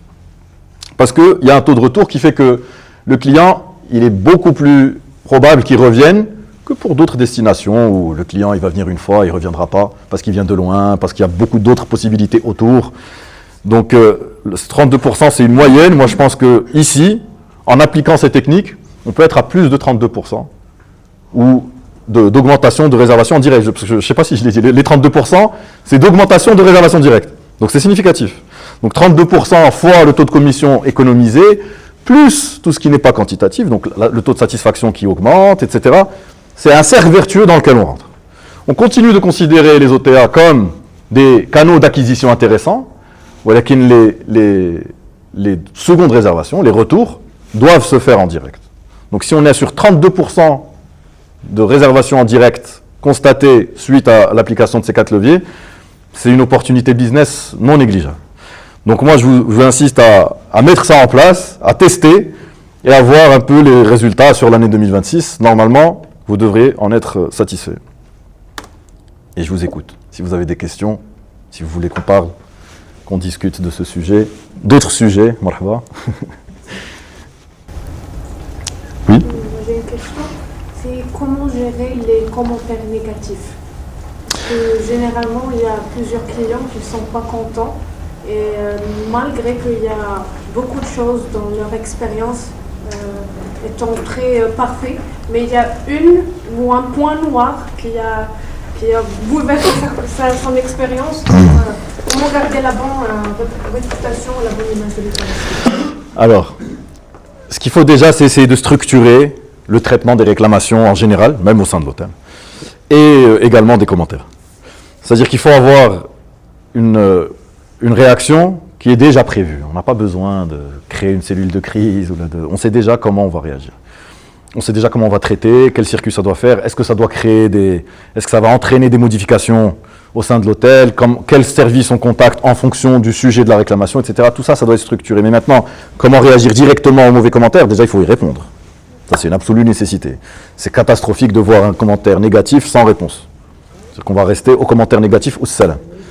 La réponse, elle doit être très, très structurée. Il n'y a pas besoin d'y mettre d'émotionnel, il n'y a pas besoin de réfléchir. Les réponses, c'est toujours les mêmes. D'abord, on accepte, on écoute, on accepte, on montre qu'on est dans un processus d'écoute et d'acceptation de la remarque, déjà. Nous avons bien, ça se fait à travers une phrase toute bête. Et c'est le même processus qui doit se mettre en physique dans l'hôtel, et tout le personnel doit être formé à ça, pour que lorsqu'un client fait une réclamation, il faut que ce soit ces 3 mêmes process. Souvent que le client, surtout que le client quand c'est en physique dans l'hôtel, il ne fait pas forcément la réclamation à la bonne personne. Même s'il chauffe le front office pour lui faire une réclamation sur quelque chose qui concerne le restaurant, le réceptionniste il est presque tenté de lui dire « mais c'est pas moi ». Mais bon, tu ne peux pas dire ça à un client. Donc le processus c'est simple. D'abord l'acceptation. On a bien compris votre réclamation. Déjà, bon, je vais répondre aux 2 aspects différents parce que les 2 sont très intéressants. En physique, au sein de l'hôtel, c'est plus délicat à gérer parce qu'on a affaire à un humain avec ses émotions et parfois il est un peu énervé. Donc déjà, quand on lui montre qu'on l'a écouté, déjà souvent qu'il brille. La pire des choses à faire, c'est « non mais vous n'avez pas compris, c'est pas comme ça que… » Ça sert à rien de lui répondre. Ça sert à rien de prendre des choses directement. Parfois les clients, ils ne sont pas forcément respectueux. Ça sert à rien de le prendre personnellement. Massab, il a mal dormi, il n'a pas ceci, il n'a pas cela. Il a fait un long voyage, il est arrivé, il n'avait pas d'eau chaude. Bref, des choses comme ça qui arrivent. Ça sert à rien de le prendre personnellement. On est la marque de l'hôtel en fait face à lui. On n'est pas un individu. On est la marque de l'hôtel. Il faut répondre de façon très froide, très plate. On a bien compris votre réclamation. Ensuite, donc ça c'est acknowledge, comme on dit en anglais. Mais ensuite, les excuses directes. Et après, Meshi, désolé. J'ai bien compris, désolé. Il a l'impression que ça s'est mis dans un tiroir. J'ai bien compris, désolé. Nous allons faire le nécessaire. Déjà, ça pousse à ne pas chercher une réponse immédiate. Souvent, surtout que la personne n'a pas forcément la réponse. Là, je parle plus en physique que sur le commentaire online. On n'a pas forcément la réponse, on n'a pas forcément la bonne réponse, on n'est pas forcément la bonne personne habilitée à répondre. Donc, on va faire le nécessaire. Par contre, après, il faut le faire, le nécessaire. C'est-à-dire qu'il faut remonter l'information, il faut lui faire un retour.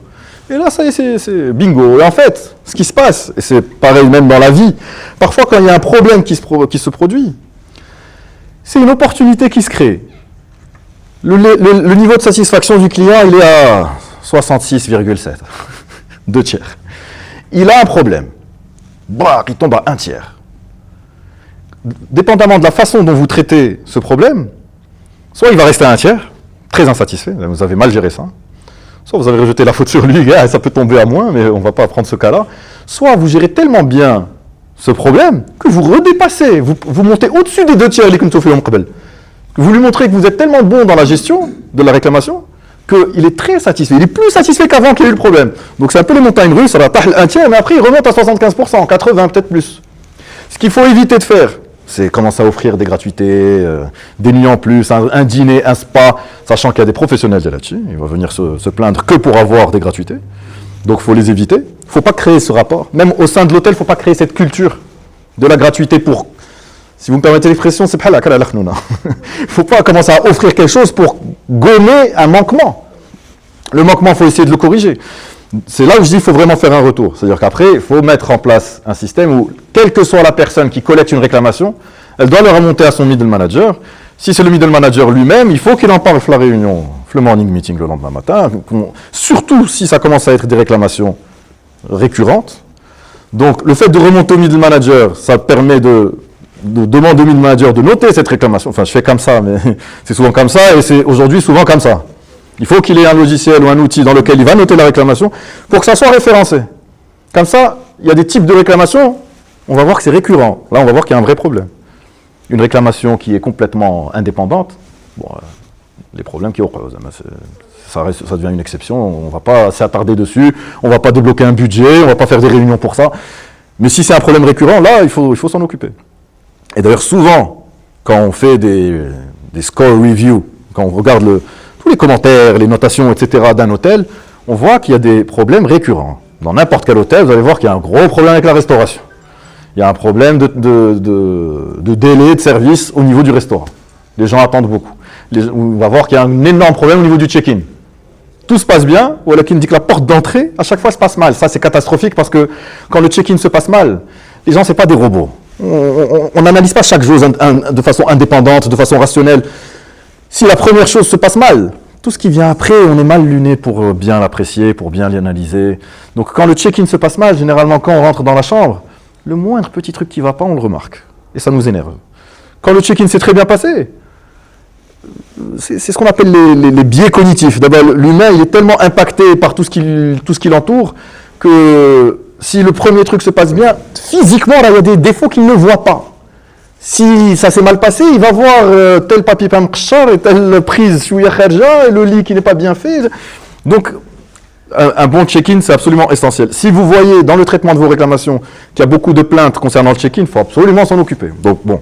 Donc voilà, c'est bien de les classer, de les référencer pour voir s'il y a des choses récurrentes ou pas, pour permettre, quand il y a un réel problème, de le résoudre. Mais avant de faire tout ça, il faut standardiser au niveau de tous les collaborateurs de l'hôtel, y compris ceux qui vont répondre, parce que j'ai beaucoup insisté sur la partie physique. Mais c'est le même process pour le commentaire en ligne. On a bien reçu votre réclamation. On est absolument navré de constater que ce problème a entaché votre expérience. Nous sommes sincèrement désolés de l'apprendre. Nous allons faire le nécessaire. Nous reviendrons vers vous pour vous proposer une solution si jamais il y a quelque chose à faire. Parfois, il n'y a rien à faire.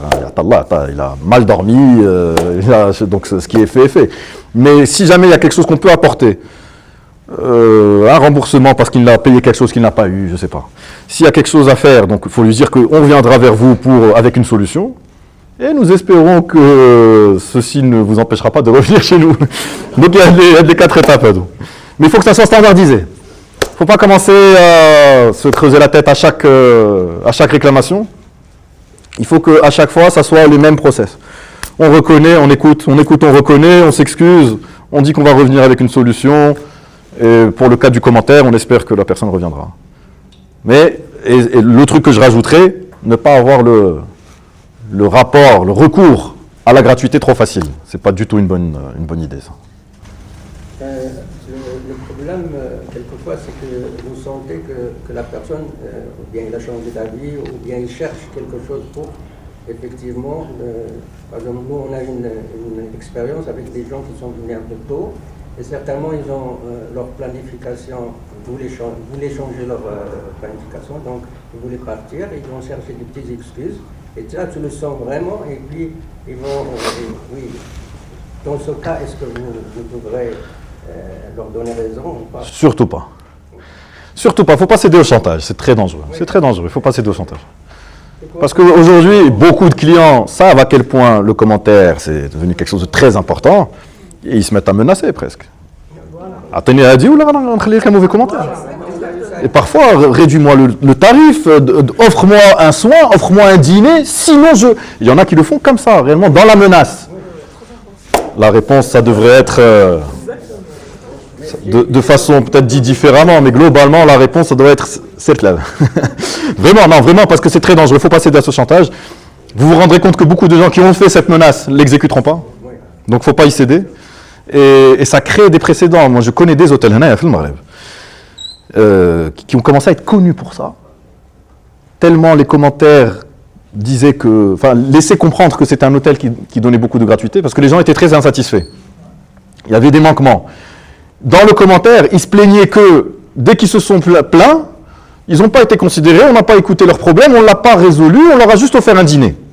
Première fois, une deuxième fois. Tous les picassettes qui commencent à demander une nuit supplémentaire gratuite, un dîner offert. Donc c'est pas du tout une bonne chose. Ce qu'il faut, là où ça doit impacter carrément le prix, où vraiment ça doit impacter l'aspect commercial, c'est quand il y a quelque chose qui a été payé et qui n'a pas été délivré. Donc là, par correction, pour éviter des problèmes sérieux, il faut peut-être rembourser quelque chose qui a été payé, qui n'a pas été délivré, un repas qui s'est très mal passé, un soin qui n'a pas du tout été fait dans les règles, ou là, qui a été rendu en retard, ou là, je ne sais pas. Là, peut-être, oui, là, c'est différent. Mais si c'est en guise d'excuse, c'est à éviter de façon formelle. Encore une fois, ce qui est intéressant dans notre métier, c'est qu'il y a des études qui sont faites sur des milliers et des milliers de cas qui montrent que des choses qui parfois on pense que c'est une bonne idée, on se dit voilà, ça permet d'avoir la satisfaction du client, il était insatisfait, je lui ai montré que je suis prêt à faire un effort pour sa satisfaction, c'est faux, c'est des impressions qu'on a, les études montrent que c'est quelque chose à éviter de façon catégorique. Les gratuités en guise d'excuse, c'est une mauvaise idée. Et ne surtout pas céder aux menaces. Brigitte, dis un mauvais commentaire, dis-le aussi. Dis que ça, on y répondra. Alors dans les réponses, c'est pour ça que je disais qu'il faut vraiment toujours suivre les 4 process. Ne commencez pas à dire dans les réponses « Ce client est de mauvaise foi, il nous a menacé avant, il voulait juste obtenir... » Ça sert à rien. Mettez-vous dans la... En fait, pour les réponses des commentaires, oubliez le client lui-même. Alors la réponse, vous ne la faites pas pour lui. Ça aussi, je ne l'ai pas précisé. Vous la faites pour les dizaines et les centaines d'autres personnes qui vont lire Le commentaire puis la réponse au commentaire. Ce n'est que pour ça que vous le faites. Lui, ça fait ce qui est fait est fait. Votre réponse va peut-être le calmer un peu, mais globalement, l'expérience est faite, elle a été vécue. Est-ce qu'il va revenir ou non dépend très très peu de votre réponse. Votre réponse, vous la faites pour les centaines, voire les milliers d'autres personnes qui vont lire et de l'échange. Et donc, si vous commencez à dire le client est de mauvaise foi, etc., d'entrée de jeu, vous instaurez un climat malsain autour de votre marque, autour de votre hôtel, par rapport à quelqu'un qui va lire ça. Quelqu'un qui va lire et de l'échange, il va se dire j'ai pas envie de vivre ça. Être le côté un peu toxique, là, j'ai pas envie de le vivre, je vais aller vers autre chose. Si le client a fait un commentaire qui était très négatif, mais que vous, dans votre réponse, vous étiez dans l'apaisement, vous étiez encore une fois dans l'hospitalité, vous êtes dans l'accueil, même dans la réponse. Celui qui va lire cet échange, il est apaisé, il est rassuré. Mais ce n'est que pour lui que vous faites cette réponse, c'est pas pour le client lui-même. D'accord, j'ai envie de dire, même si on cherche le retour tout le temps, mais c'est pas à travers une réponse qu'on va faire la différence. Mais pour répondre à votre question, ceux qui menacent, il ne faut surtout pas céder. Moi, je réagis au début, après, j'ignore. Oui, il faut ignorer. En fait, c'est pas qu'il faut ignorer complètement le client. Il faut rester dans la... autant on est dans un métier où il faut être dans l'humain, il faut être dans le service, il faut être dans le service personnalisé. Autant dans le traitement des réclamations, il faut devenir un robot. J'ai bien compris, nous sommes désolés, on va voir ce qu'on va faire, on revient vers vous. Mais quand vous passez ce stade, et la personne persiste, c'est ça le problème. C'est là où vous arrivez à arrêter tout le... Oui, il faut... Exact, Après, une fois que je sens qu'il le fait... il faut se retirer. Il faut se retirer. Alors j'ai pas précisé, il faut s'arrêter à ces 4 étapes. Il faut se retirer après la 4e. Surtout que, bon, alhamdoulilah, c'est rare, mais si on laisse la friction continuer, parfois ça dégénère. Parfois, des clients deviennent agressifs. Donc, il faut se retirer. Quelqu'un qui insiste, on ne va pas commencer à se disputer, il faut se retirer, il faut couper la relation. À un moment, on a fait ce qu'on a fait, on a fait ce qui était de notre devoir d'un point de vue réponse à la réclamation, à la satisfaction. On ne va pas rentrer dans une relation qui n'est plus commerciale, ça devient du personnel. Ça, il faut sortir de ça. Vous avez d'autres questions? Des suggestions? Oui, juste une question, parce que là, on parle d'OTA, et ce qui revient souvent, c'est Booking, bien sûr. Mais à un moment, au Maroc, il y avait eu l'idée de faire et de créer un OTA marocain, oui. Pour faire une comparaison par rapport à ce qui se fait en Turquie. Par exemple, sur place, quand les sur place, donc, pourquoi cette question n'a pas émergé? Parce que c'est très coûteux. En collaboration avec la fédération, peut-être même avec les autres, les ministères et tout ça, on pourrait quand même arriver, parce que c'est une question de volonté. Donc à un moment, n'est-il pas plus raisonnable, d'autant plus que l'argent part à l'étranger. Exact. Donc du coup, aujourd'hui, n'est-il pas temps de le faire? De le faire. Alors, moi j'ai énormément d'amis de notre industrie, d'amis, des connaissances, etc., qui m'ont parlé de ce sujet à plusieurs reprises. Moi, personnellement, je suis aussi très actif dans tout ce qui est start-uping, technologie, etc. J'ai créé un incubateur il y a 5 ans maintenant. C'est un incubateur de start-up spécialisé en tourisme. On accompagne les start-up qui développent des applications pour les hôtels, et même pour les clients directs, pour tout un tas de choses différentes. Donc, je connais bien, moi, tout ce qui est technologie, les logiciels, les plateformes, tout ce qui est innovation, etc. Et à chaque fois qu'on parle de ça, je suis un peu négatif ou pessimiste, et je reviens à ce que je vous ai dit tout à l'heure, 7 milliards de dollars. Alors, même l'ONMT qui a des budgets colossaux à dépenser dans la promotion, personne ne peut faire face à Booking. On peut essayer de créer une plateforme en local. Ce n'est pas le développement de la plateforme qui coûte cher, quoique faire une vraie plateforme solide, qui marche bien d'un point de vue technologique, où le processus de réservation il fonctionne bien, avec des serveurs suffisamment performants pour traiter des centaines de visites par minute, etc. Ça reste coûteux en soi, on parle de plusieurs millions de dirhams. Donc déjà pour une fédération, c'est hors budget. Même en tant que confédération, on n'a pas ces moyens-là. Mais il y a des acteurs privés qui pourraient s'attaquer à ces sujets s'il y avait une rentabilité derrière. Mais le problème, c'est que les investisseurs... Ça, c'est juste, quand j'ai dit plusieurs millions de dirhams, c'est juste la technologie, c'est juste la plateforme. Mais après, pour qu'un client vienne sur votre plateforme, Last Minute Shield Booking, ça demande des centaines de millions de dirhams, voire, c'est pour ça que j'ai dit 7 milliards de dollars. Il faut toujours revenir sur ce chiffre-là, en pub. Qu'est-ce qu'il va faire? À un moment, vous avez développé la plateforme. Qu'est-ce qui va faire que le client marocain, qui lui n'en a rien à faire de Washington Maghrebi ou la machine Maghrebi. Lui, il veut la meilleure expérience de réservation et il veut le meilleur tarif possible. Il ne va pas venir chez vous juste par patriotisme, ça n'existe pas, il ne faut pas partir sur cette idée-là, ça n'existe pas.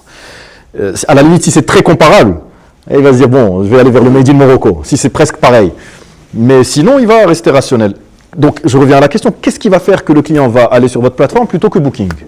Si déjà, vous n'êtes même pas sur la première page de Google, si vous n'offrez pas les mêmes tarifs, si vous n'offrez pas une expérience aussi fluide, c'est très compliqué. Et il y a beaucoup de gens qui ont cette idée-là et qui en reparlent. Et moi, j'ai des amis qui sont dans l'industrie depuis très longtemps, et ils me disent, en 2009, déjà, on en avait parlé, mais j'ai envie de dire, là, c'est pour une raison, et d'ailleurs, il y a eu des tentatives qui se sont transformées en plateforme d'offres hôtelières. C'est pas vraiment de la réservation, c'est des offres ponctuelles qu'on poste à intervalles réguliers, etc. Mais malheureusement, moi, je suis pas très optimiste là-dessus. C'est pas que je suis défaitiste et je me dis, on n'y arrivera pas, mais c'est que vraiment, en connaissant les enjeux de tout ce qui est technologique, tout ce qui est plateforme, les sites web, etc., c'est très, très, très difficile de venir contrer Booking. D'abord, il y a des pays où c'est la réglementation qui peut prendre des choses en main. Interdire Booking, de façon catégorique.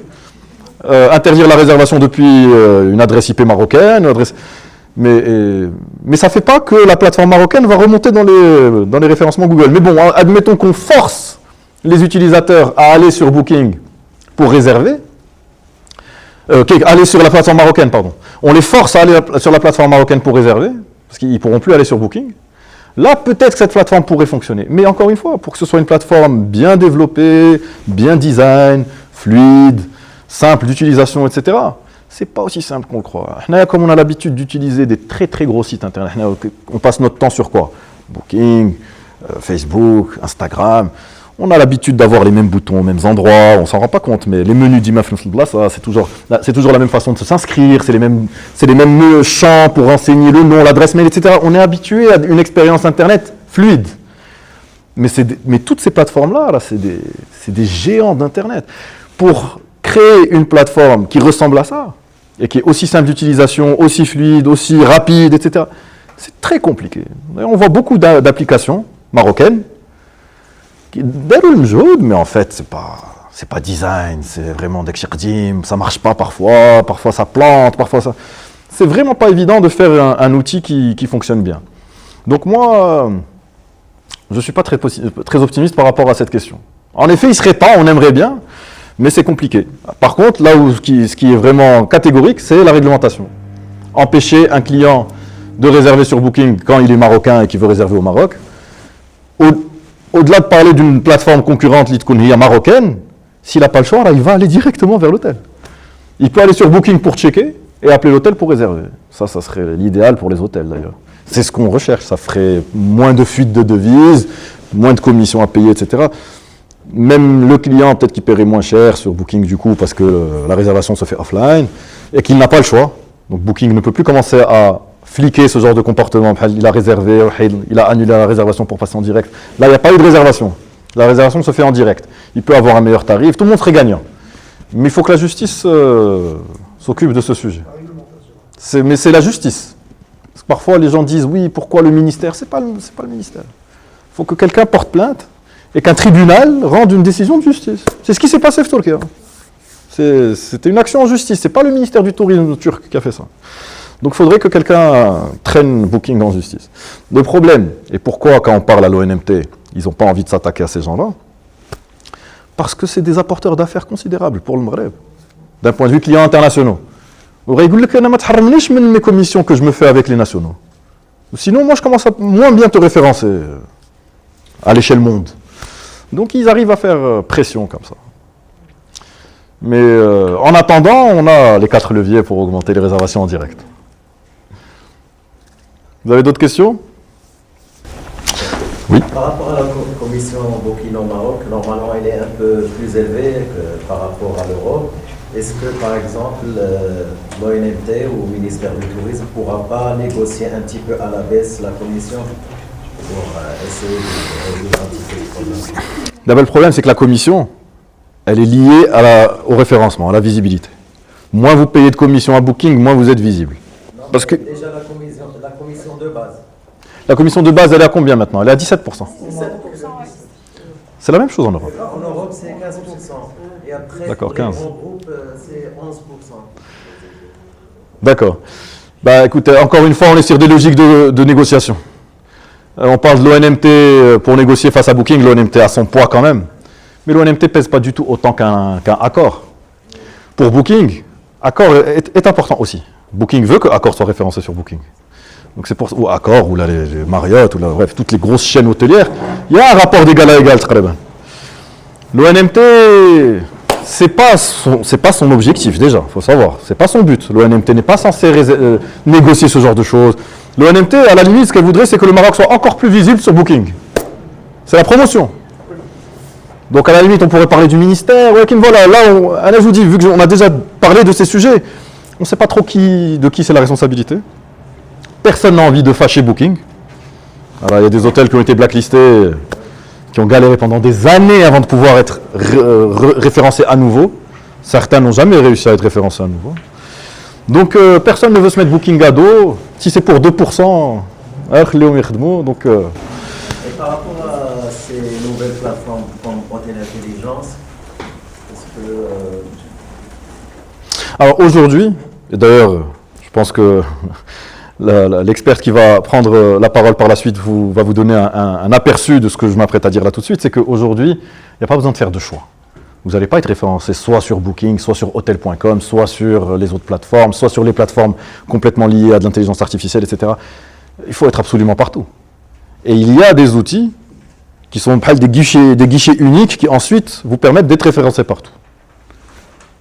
Alors, nous avons vu la première partie avec Othman, beaucoup de valeur ajoutée par rapport aux OTA, aux stratégies de boomerang.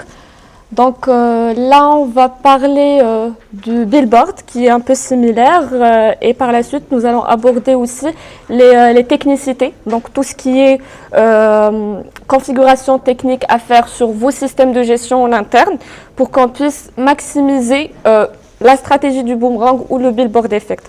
Donc le billboard effect, c'est le fait que c'est plutôt le phénomène où l'hôtel, le client cherche sur l'OTA d'abord. Donc, ils vont faire leur recherche sur Booking, Expedia, etc. Et puis, par la suite, ils vont finir sur le site web avec une réservation confirmée sur le site web. Donc, ce n'est pas une fidélisation qui arrive après. Ce n'est pas un client qui réserve sur Booking et puis par la suite, vous le fidélisez une fois sur place. Mais le billboard, c'est plutôt la conversion dès le début dans le processus de réservation, dans le parcours de réservation du client en ligne. Donc là, 50% des clients qui réservent directement ont consulté une OTA à l'avance. Et ça, en moyenne, 7 jours avant la réservation. Donc, le client commence ses recherches sur Internet, donc il part sur Booking, il voit la fiche Google My Business avec tous les OTA qui sont listés. Puis par la suite, il se décide finalement au bout de quelques jours si ce n'est pas une réservation de last minute, si c'est programmé pour le client. Donc il y avait le Google Travel Insights qui ont fait une étude récemment sur un échantillon de 2,3 millions de parcours de réservation. Et il s'est avéré que 62% de ces parcours de réservation, il y a eu le client qui a fait la recherche d'abord sur Google, puis sur l'OTA. Donc 62% des personnes qui cherchent un hôtel à réserver, ils commencent par Google et que 15% qui partent chez l'OTA directement. Alors, qu'est-ce que ça nous montre réellement cette étude? Donc, quand vous voulez voyager, déjà la première chose, c'est l'inspiration. Vous commencez avec une destination, peut-être pas d'hôtel en tête ni rien du tout. Donc, la toute première chose que vous allez faire, c'est chercher des hôtels, peut-être une ambiance précise, peut-être ça va vraiment dépendre du style du concept du voyage que vous voulez faire, si c'est affaires, si c'est loisirs, famille, etc. Donc, vous commencez votre recherche. Ça, c'est la partie inspiration, donc je vois beaucoup d'hôtels, etc. Puis, je commence à filtrer. Donc, je prends en moyenne 5 à 10 hôtels et je commence à filtrer, je commence à voir les avis sur Google, je commence à voir les avis sur Airbnb s'il y en a, je commence à voir les avis sur Booking, le géant. Et puis par la suite, j'atterris finalement sur le site web client. Donc, 32% des clients qui reviennent sur le site après avoir fait le tour chez les OTA, ils réservent sur le site. Mais, si c'est un site qui date de 2015 avec des photos floues, avec un contenu un peu éparpillé, ça ne marche pas.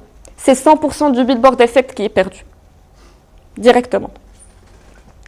Donc, il y a des outils qui vont nous aider à faire des configurations pour maximiser ce billboard effect. Et ça, sur plusieurs niveaux. Mais avant de parler de ça, j'aimerais parler des déclencheurs psychologiques aussi du client lors de la recherche. Donc la toute première chose, il y a la familiarité. En moyenne, le client, dans le processus de recherche, va vous voir 7 fois sur 7 endroits différents sur Internet. Donc sur Google, sur le site web, sur Booking, sur Expedia, sur d'autres OTA. Donc en moyenne, c'est 7 fois. Donc, il commence à se familiariser avec votre établissement de par sa recherche en ligne, déjà pour commencer. Puis, il cherche la validation sociale. C'est les notes. Donc, il va aller lire toutes les notes, les commentaires, les avis des clients, les positifs, les négatifs, pour décider pour lui-même si cet hôtel, cet établissement, va être à la hauteur de ses attentes ou pas. Avec des attentes, bien sûr, qui diffèrent d'un client à un autre. Là, quand il commence à chercher cette validation sociale-là, directement, il va passer à la composante du prix. Le client a tendance à plutôt se souvenir du premier prix qu'il voit. Donc, si le client arrive sur Booking, par exemple, en premier, et s'aperçoit que la chambre elle est à 1500 dirhams, c'est 1500 dirhams qui va rester en tête. Même s'il voit moins cher. D'ailleurs, on a parlé de parité tarifaire tout à l'heure. C'est très important de garder une parité tarifaire entre les canaux de distribution et entre le site web, donc le moteur de réservation en l'occurrence, mais de créer de la valeur. 1500 dirhams sur l'OTA avec un petit déjeuner inclus et c'est un tarif non remboursable, doit être transformé toujours en 1500 sur le site web, mais avec peut-être un late checkout, peut-être avec un transfert privatif, peut-être avec une politique d'annulation un peu plus flexible que le non remboursable qu'il a vu sur l'OTA. Il faut créer de la valeur. Donc 1500 du site du direct va automatiquement primer sur les 1500 où il n'y a pas les avantages. Donc ça fait 1500 plus 0, 1500 plus avantages, je prends sur le site directement. Donc là, nous avons parlé un peu de l'architecture technique. Donc, je pense que tout le monde ici utilise un PMS. Vous pouvez me dire qui utilise un PMS ici? Donc, vous n'utilisez pas de PMS, de Property Management System? Si? Un Channel Manager? Oui? Un moteur de réservation qui est bien inclus sur le site web? Mais comme le site web est on peut remédier à ça. Le site web est très important déjà parce que s'il n'y a pas de site web, même s'il en a il est en cours de création. Il n'est pas encore finalisé. Mais ça va arriver, Inch'Allah. Donc, le moteur de réservation, si l'on inclut le moteur de réservation sur un site web qui n'est pas optimisé, ça ne vaut pas la peine. Ça ne va pas convertir. Il faut que le site soit très optimisé, responsive, interactif, avec des pop-up, une incitation à la réservation, avec plus d'informations que sur l'OTA, avec peut-être l'histoire, peut-être des informations qui vont plutôt attirer le client et faire en sorte qu'il aimerait venir voir et découvrir plus. Ça d'un côté. Donc, les 3 piliers pour une bonne gestion et une bonne distribution, c'est d'abord le channel manager pour la distribution en ligne.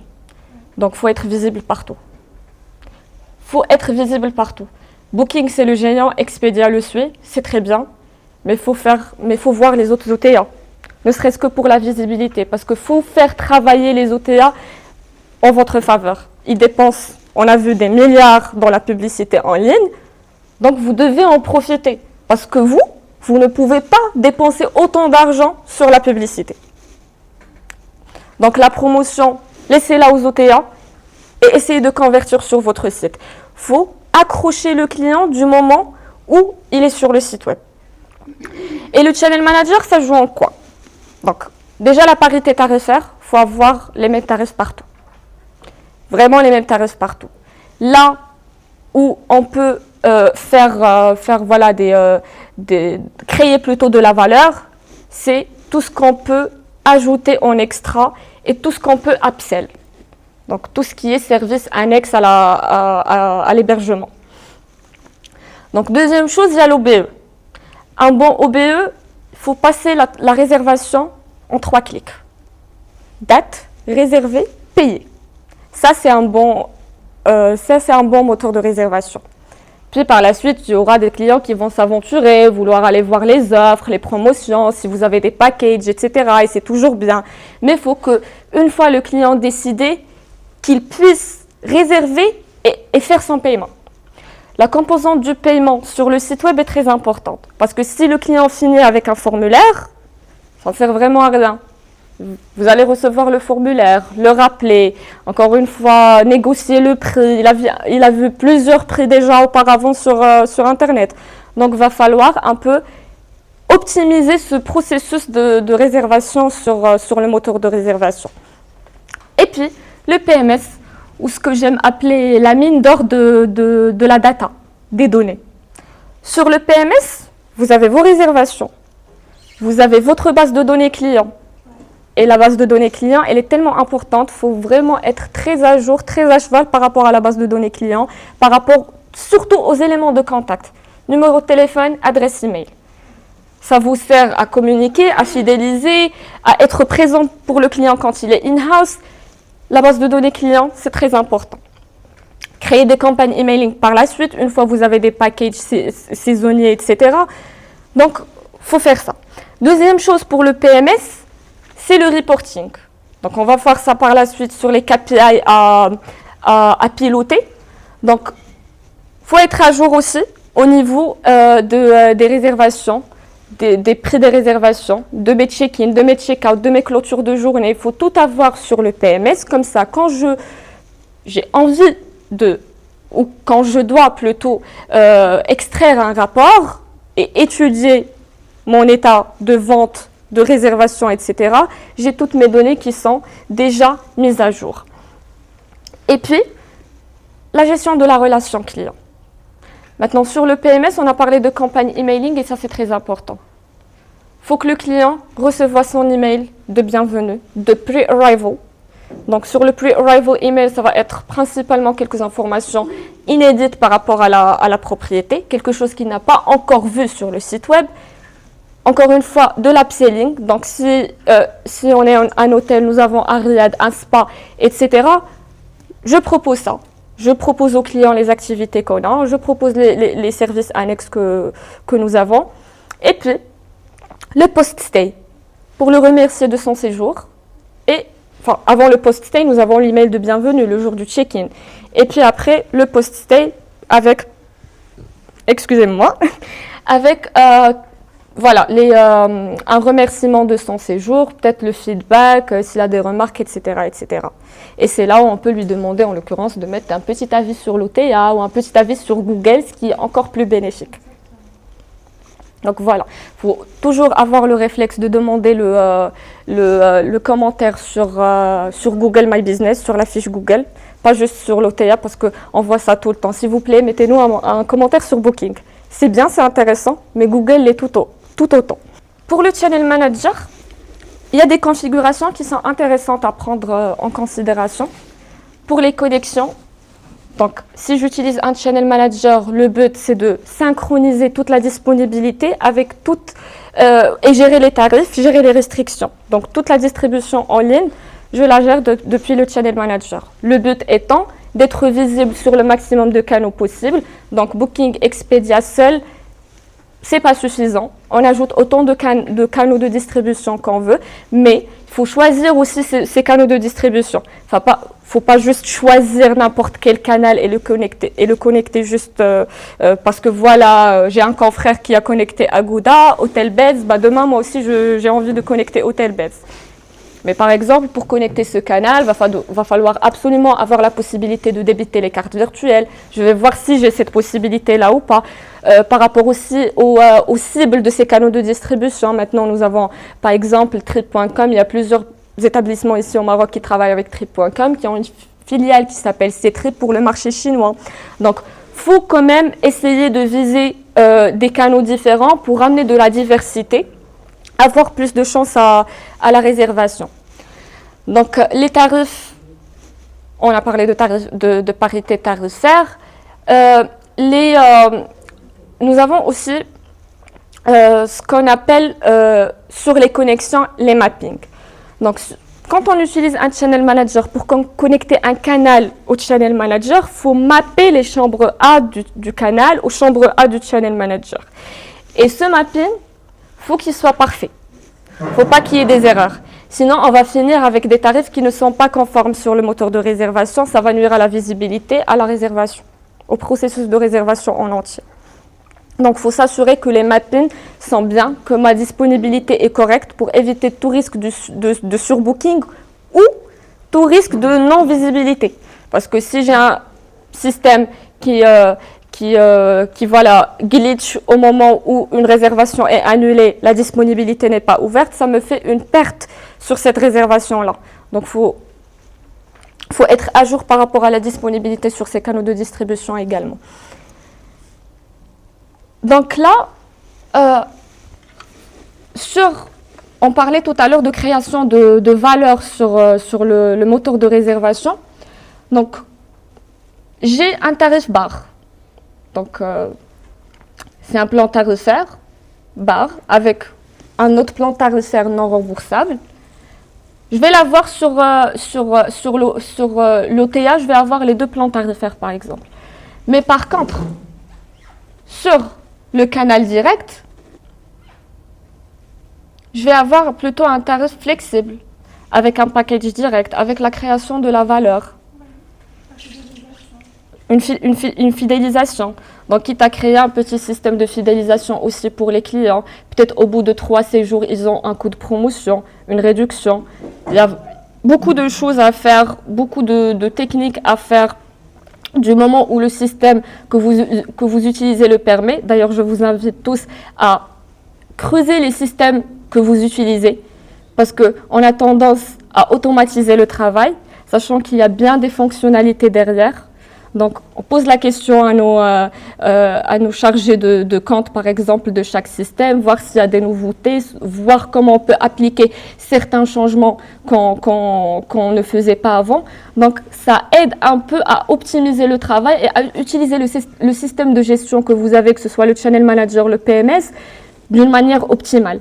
Parce qu'il y a plein de fonctionnalités, je suis sûre, quand on est hôtelier, on a beaucoup de choses à faire à côté, on ne fait pas attention à ça. Donc là, par rapport au site web. Donc, sur le site web, il faut qu'on ait un design ou plutôt une ergonomie un peu fluide. Donc, avec des couleurs qui sont un peu attrayantes, avec une charte graphique qui est conforme au style de l'établissement, par exemple. Nous devons avoir aussi un calendrier intelligent, donc en l'occurrence le moteur de réservation. Donc le client ne doit pas avoir un problème à rechercher les disponibilités sur les dates souhaitées. On a parlé du processus en 3 étapes. Et c'est là où on parle aussi de photos, de contenu visuel. Très important le contenu visuel parce que là, nous sommes dans l'ère des réseaux sociaux.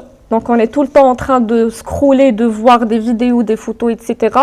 Et sur le site web, il faut avoir un bon contenu visuel, des photos qui sont avec une haute résolution, etc.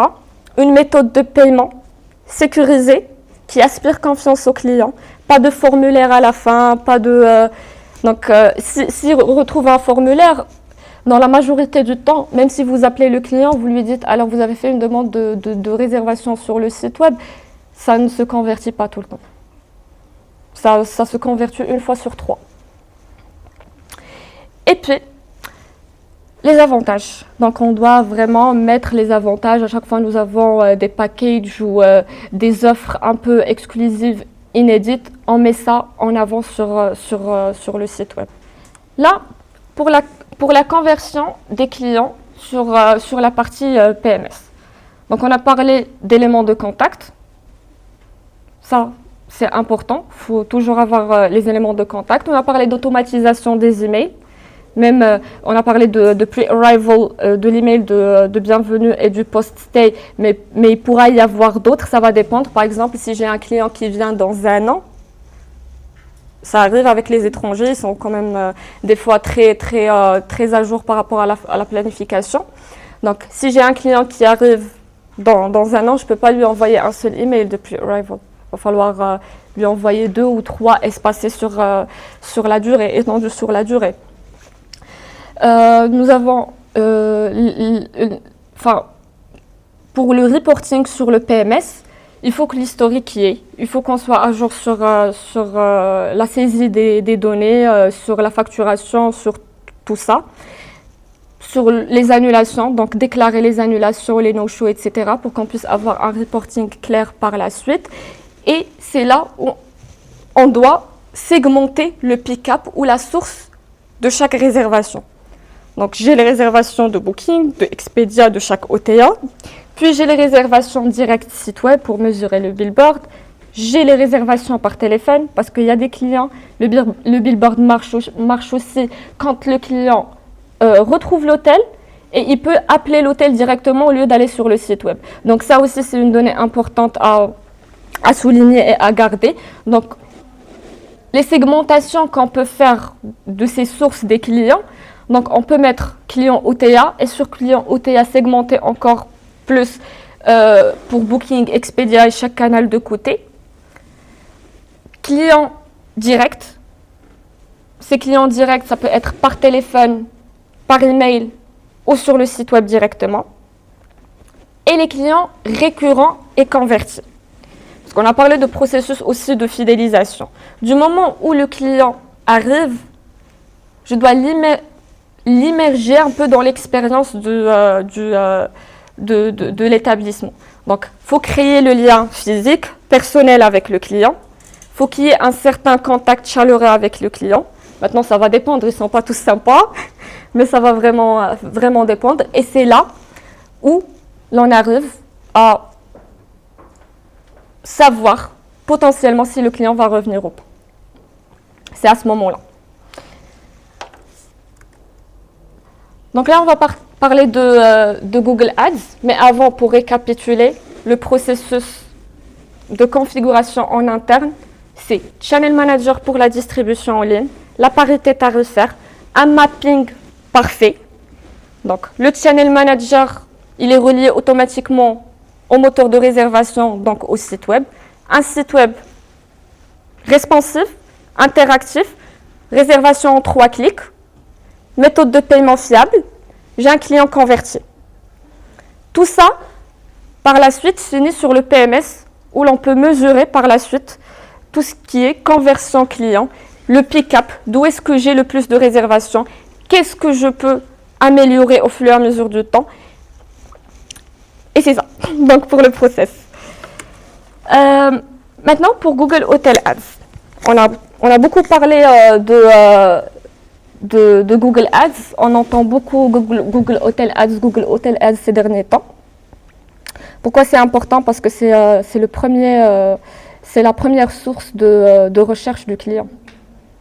Donc le client, c'est tout le temps Google en premier, puis il atterrit sur l'OTA, les réseaux sociaux aussi. Donc les clients cherchent tout d'abord sur Google, puis sur les réseaux sociaux, donc Instagram, Facebook, Meta principalement, puis sur l'OTA. Seulement 15% cherchent l'OTA en premier. Donc là, j'aurai sur la fiche Google My Business, je suis désolée, j'ai pas mis de photo pour Google My Business, mais vous allez voir avec moi. Sur Google My Business, quand on cherche un hôtel, nous avons un peu la photo en haut, puis nous avons le site web. On peut cliquer sur le site web, ça va rediriger. Il y a des erreurs par rapport à cette redirection-là. Quand on clique sur le site web de quelques établissements, ça nous renvoie vers Booking. Donc c'est tout perdu. Il ne faut pas avoir sur la fiche Google My Business une redirection vers Booking. Il faut avoir le site web.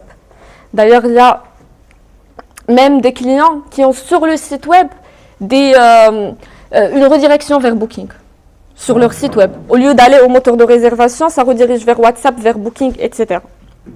Donc ça aussi, ça tue le billboard effect, ça tue le boomerang. On peut pas se permettre de mettre un autre canal de distribution qui lui paye beaucoup de publicité sur le site web qui est censé ramener des réservations sans commission et en direct. Donc ça d'un côté. Maintenant, on descend un peu plus bas sur la fiche Google My Business et on retrouve tous les OTA listés. Donc on retrouve Booking 952, Expedia 915, à des différences près. Donc c'est là où il est préférable d'avoir déjà la parité tarifaire. On peut contrôler déjà, auditer d'une première vue. Vous pouvez chercher votre établissement là maintenant sur Google Ads et voir ce que ça apparaît. Il faut que mon moteur de réservation s'affiche, mon site web, il faut qu'il s'affiche en haut de cette page, de cette petite page où il y a toutes les OTA. Donc, il faut que le site fasse partie de cette liste-là. Peut-être pas avec un tarif préférentiel, ça secoue, ça confond toujours le client. Il y a deux méthodes de faire. Si on veut qu'on soit listé sur Google Hotel Ads, on a le CPC, le coût par clic. Donc, c'est une méthode de ads comme les méta-ads que vous connaissez, de sponsoring. Et donc, vous êtes là, amené, vous faites une publicité de l'établissement et ça génère un peu le trafic sur votre site web. Ça ne confirme pas pour autant la réservation, peut-être pas, mais ça génère un peu de trafic. Le client pourra, si c'est un client cible, il pourra voir votre hôtel défiler quand il scrolle sur son téléphone. Ça, c'est le CPC. Puis, il y a la commission au séjour. Sur la commission au séjour, Google un peu acte comme les OTA, avec une commission un peu minime. Ça fait entre 10 et 15% de commission sur les réservations confirmées et payées de Google. Donc, il y a des établissements qui aiment opter pour le CPC au début pour générer un peu de trafic. Il y en a ceux qui veulent vraiment générer des réservations directes du site web pour peut-être tester le processus de réservation sur le site et voir si tout est bon, tout est bien connecté. Donc, ils font les commissions, ils payent les commissions à Google pour les réservations qui sont confirmées. Dans tous les cas, au début, c'est très intéressant, surtout si on a un site qui est mal référencé, le SEO, le SEM n'est pas au point. Donc, c'est intéressant de considérer Google Hotel Ads aussi.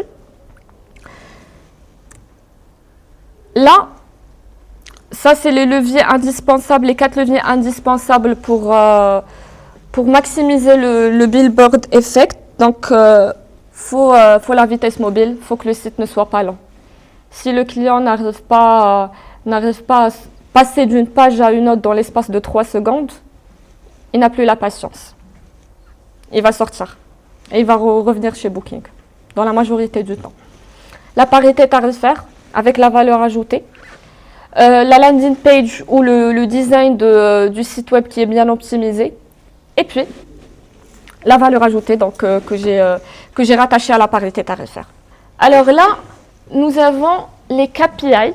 Donc pour finir, nous avons les KPI ou les indicateurs de performance que l'on doit surveiller pour maximiser le billboard. Donc, va falloir déjà surveiller le pick-up, donc ce que j'appelle le mix OTA direct. Le pick-up, c'est d'où est-ce que les réservations proviennent. Donc, je dois voir l'OTA qui me ramène le plus, qui me ramène le moins, le taux de conversion au direct. pour que je puisse adapter ma stratégie par la suite suivant ces données-là.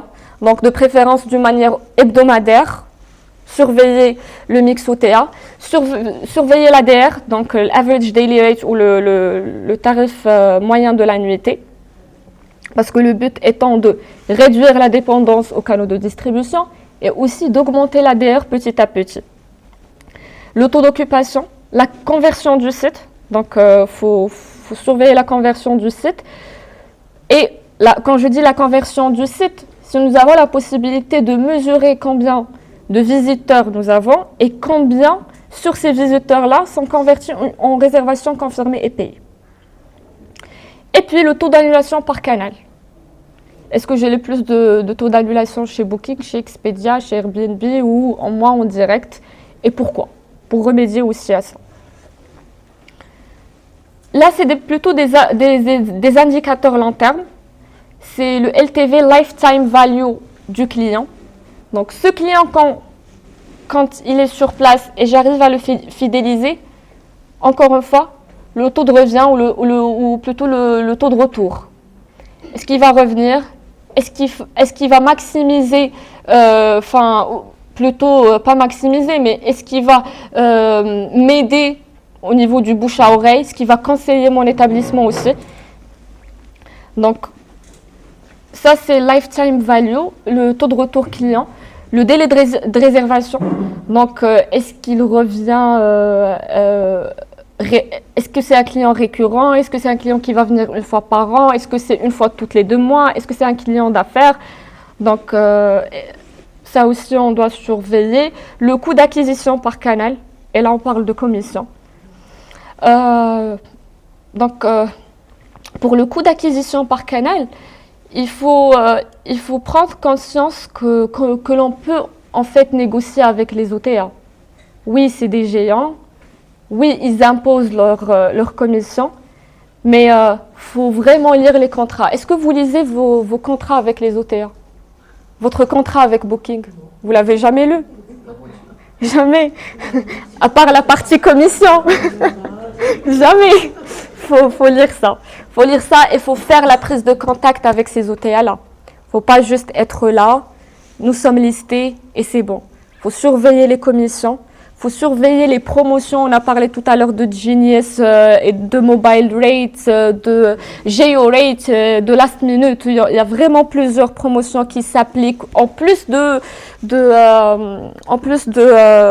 la commission. Donc ça aussi, il faut surveiller. Des fois, on n'en a pas vraiment besoin. Il faut voir si on a vraiment besoin d'appliquer une promotion sur l'OTA ou pas. Parce que le but aussi, peut-être au début, je dirais un établissement qui n'a jamais été sur Booking, au début, oui, il le faut pour se référencer, pour gagner en visibilité, mais au fur et à mesure du temps, il va falloir penser retour sur investissement. Est-ce que ça vaut la peine? Combien je perds en chiffre? Ça ne s'appelle pas vraiment une perte, la commission, mais combien est-ce que je peux convertir en direct avec ces commissions et combien je pourrais gagner en retour. Donc, soyez attentifs avec vos OTA, c'est important. Il y a des établissements qui ont réussi à réduire la commission. Tout à l'heure, le monsieur a posé la question par rapport aux canaux de distribution et par rapport aux commissions de Booking qui commencent à 17% et qui arrivent à 23%. Donc là, oui, ça impacte la visibilité, mais à quel point j'ai besoin de cette visibilité que Booking me procure? Bien, on en a besoin, mais est-ce que je peux me permettre de payer 23% de commission pour? Peut-être pendant un moment. Peut-être je changerai d'avis d'ici 1 an. Donc, il faut être attentif par rapport au contrat avec les canaux de distribution. Et puis, nous avons la part du direct. Donc, faut mesurer la conversion, il faut mesurer combien, entre guillemets, on a gagné, on a converti en direct et combien de commissions on n'a pas payé aux OTA, finalement. Voilà. Donc, ce qu'on doit retenir, l'OTA, c'est le moteur de visibilité. Il faut adopter plusieurs canaux de distribution pour être le plus visible possible. Le direct, C'est bien évidemment le canal le plus rentable. Ça me permet de vendre sans commission. Ça me permet aussi de faire du upselling, de créer de la valeur. Le site direct doit être meilleur que l'OTA au niveau de l'offre aussi. Le PMS convertit l'OTA en direct quand le client arrive à une réservation de Booking, de Expedia, d'Airbnb, etc. Quand il arrive sur place, je le fidélise avec l'emailing. Je dois être sans contact sur place et il doit revenir directement. Il ne doit pas repasser par l'OTA. La prochaine fois, il doit appeler, passer par le site web directement. Quitte à lui expliquer, à lui dire. Et puis, Google, c'est la bataille finale, plus ou moins. Il faut être à jour sur la fiche Google My Business. Il faut avoir de bonnes photos sur Google aussi. Il faut que le moteur de réservation soit listé avec les autres OTA pour une meilleure chance de conversion du client. Donc voilà. Je pense que j'ai fait un peu le tour sur toutes les parties que je pourrais développer. Et je vous remercie pour votre temps. J'espère que ça vous a apporté un peu de valeur